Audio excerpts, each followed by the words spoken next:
आज हम भारत की एकमात्र ऐसी महिला के पास पहुंचे हैं। ये एकमात्र महिला ऐसी है भारत में जिन्होंने एक शुरुआत की जो लावारिशों की वारिस बनी और अब तक हजारों से भी ज़्यादा लावारिश डेड बॉडियों का अंतिम संस्कार अपने खर्च से कर चुकी हैं। उन्हीं से बात करते हैं कि ये आखिर उनके मन में कहाँ से विचार आया और कहाँ से उनकी शुरुआत हुई, उनके जीवन में अब तक क्या क्या दिक्कत परेशानी आई। जी, आपका नाम? जी, मेरा नाम क्रांतिकारी शालू सैनी है। सालू जी, ये बताइए कि आप एक संस्था भी चलाती हैं। जी, आप लगातार जो लावारिश डेड बॉडी हैं उनका अंतिम संस्कार करती हैं, तो ये आपको कहाँ से आपके मन में आया? और क्योंकि हिंदू धर्म में महिलाओं का शमशान घाट में जाना भी मना है, तो कैसे आपने शुरू किया ये? जी, सबसे पहले तो मैं आप सबका धन्यवाद करना चाहूँगी।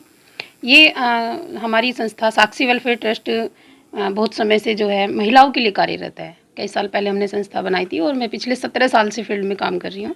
लेकिन जब कोरोना काल का समय आया था, उस समय अपने ही लोग अपनों से भाग रहे थे। ऐसी महामारी थी, वो उसको भुलाया नहीं जा सकता। शायद इतिहास में वो लिखा जाए, उसको भूल नहीं सकते हम लोग। उस समय जब मैं सेवा में लगी हुई थी, जो सड़कों पर लोग खाने के लिए तरस रहे थे, जिनके पास खाने की व्यवस्था नहीं थी, तो मैं अपनी स्कूटी पे खाना ले जाके उनको खिला के आती थी। तो तब उस समय हमने देखा कि मतलब कोरोना महामारी से जो जितनी भी मौतें हो रही थी, उनके घर वाले भी उनको अंतिम संस्कार नहीं कर रहे थे। डेड बॉडी ऐसी उनकी पड़ी हुई थी, शमशान घाट के बाहर ऐसी डेड बॉडी पड़ी हुई थी। तो मैंने हमारे एक साक्षी वेलफेयर ट्रस्ट के ग्रुप में एक वीडियो वायरल हुई थी, जिसमें ये दर्शाया जा रहा था कि कोरोना महामारी के समय में लोग अपनों से ही दूर हो चुके हैं और अंतिम संस्कार तक की क्रिया हो नहीं पा रही है और कलश में अस्थियाँ ऐसे लटकी हुई दिखाई जा रही थी। तो फिर उस समय मतलब मेरा मन बहुत भावुक हुआ कि जिनके लिए हम इतनी मेहनत करते हैं, जिस औलाद के लिए हम पता नहीं कितना अच्छा बुरा सारे कर्म कर लेते हैं, कितनी मेहनत से उस औलाद को पालते हैं, अपने परिवार को चलाते हैं, लेकिन अंत समय में एक कोरोना महामारी की वजह से मतलब अपनों ने अंतिम संस्कार तक की क्रिया नहीं की, तो वो क्या अपने हैं? उस समय मुझे लगा दुनिया में कोई किसी का नहीं होता। अगर सब कुछ ठीक है तो ठीक है, सब साथ देते हैं, वरना कोई किसी का नहीं है। तब ये निर्णय लिया मैंने अपनी संस्था में कई लोगों से बात की, मीटिंग की कि भाई मेरी इच्छा है कि अंतिम संस्कार का कार्य हम लोग करें संस्था से मिलके। तो उस समय सब डरे हुए थे, सब ने मना कर दिया कि नहीं बहन जी, ये बहुत खतरे का काम है और इसे नहीं करते हम।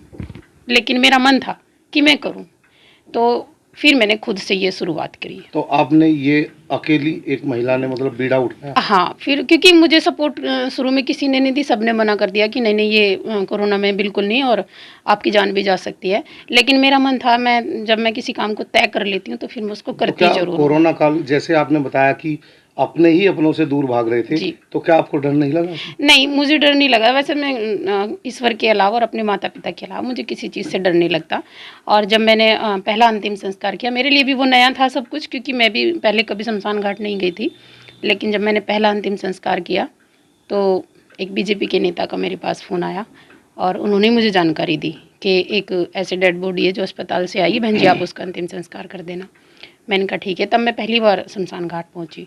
तो जब जब से मैंने शुरू किया अंतिम संस्कार करना, और फिर उसके बाद से ऐसा हुआ डेली मैं मतलब पूरा पूरा दिन शमशान घाट रही। अच्छा, मतलब जब से अब तक कोरोना काल से लेकर अब तक कितनी डेड बॉडियों का आप जो लावारिस थी उनका अंतिम संस्कार? अब तक तो 2000 से ऊपर मैं अंतिम संस्कार अस्थि विसर्जन अपने हाथों से कर चुकी हूँ। तो क्योंकि बीच में क्या क्या दिक्कत परेशानी आई है? जैसे देखिए, खर्च भी होता है, कितना खर्चा आ बिल्कुल, जाता है लगभग? एक अंतिम संस्कार में 5000 रुपये लगते हैं, जो अस्थि विसर्जन तक लगते हैं।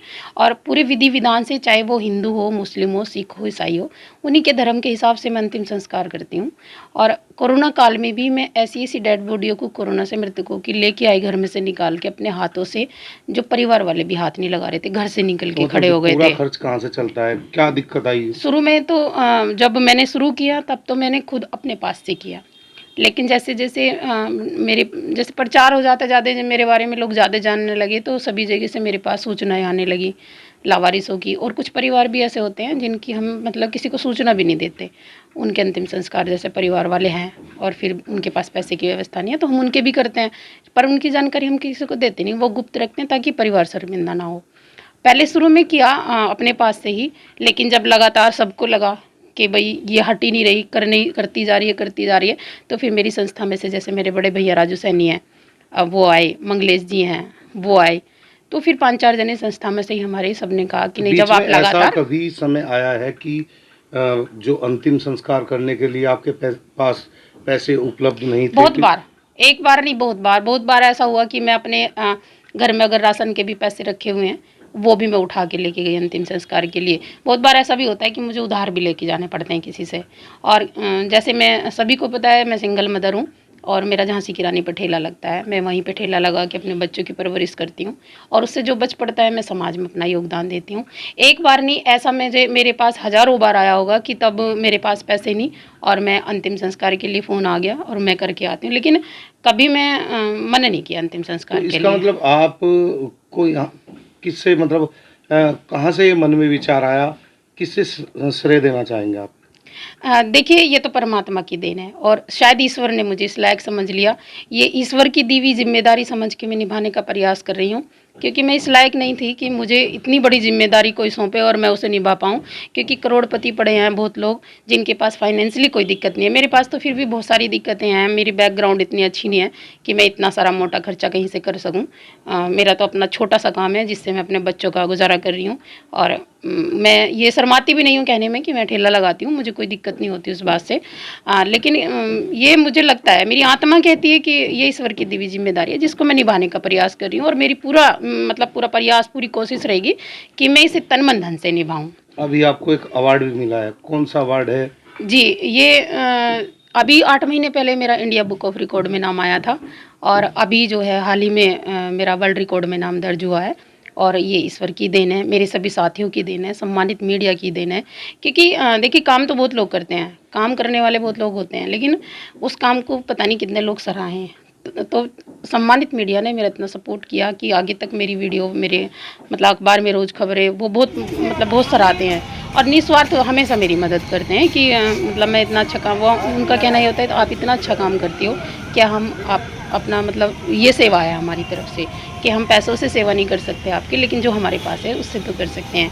अगर वो ना करते तो शायद आज तक मैं यहाँ तक ना पहुँचती। तो सभी सम्मानित मीडिया का, मेरी संस्था में जितने भी पदाधिकारी हैं सबका, और स्पेशल मेरे बड़े भैया राजू सैनी जी का और मेरे बच्चों का, क्योंकि बच्चों का सपोर्ट भी ना होता तो शायद मेरे लिए बहुत मुश्किल हो जाता, क्योंकि फैमिली का सपोर्ट होना बहुत ज़रूरी होता है। अगर बच्चे एक बार मना कर देते कि आपको ये काम नहीं करना, तो शायद मुझे सोचना पड़ता, लेकिन मेरे बच्चे भी हमेशा सपोर्ट करते हैं मेरा।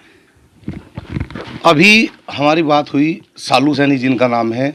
कोरोना काल से अब तक 2000 लावारिस डेड बॉडियों का अंतिम संस्कार कर चुकी हैं, जिसमें सभी समाज के हिंदू, मुस्लिम, सिख, ईसाई सभी तरह के लोगों का अंतिम संस्कार इनके द्वारा किया गया है। और इन्हें अभी अवार्ड भी मिला है, 2 अवार्ड से इन्हें नवाजा जा चुका है और आगे भी ये हैं, इनका ये कार्य जारी रहेगा। अंतिम संस्कार लगातार लावारिस जो डेड बॉडी है वो करती रहेंगी। इस मुकाम को हासिल करने में ये अपना पूरा श्रेय परिवार और अपनी संस्था के लोगों को दे रही है। आदेश सैनी, मुजफ्फरनगर।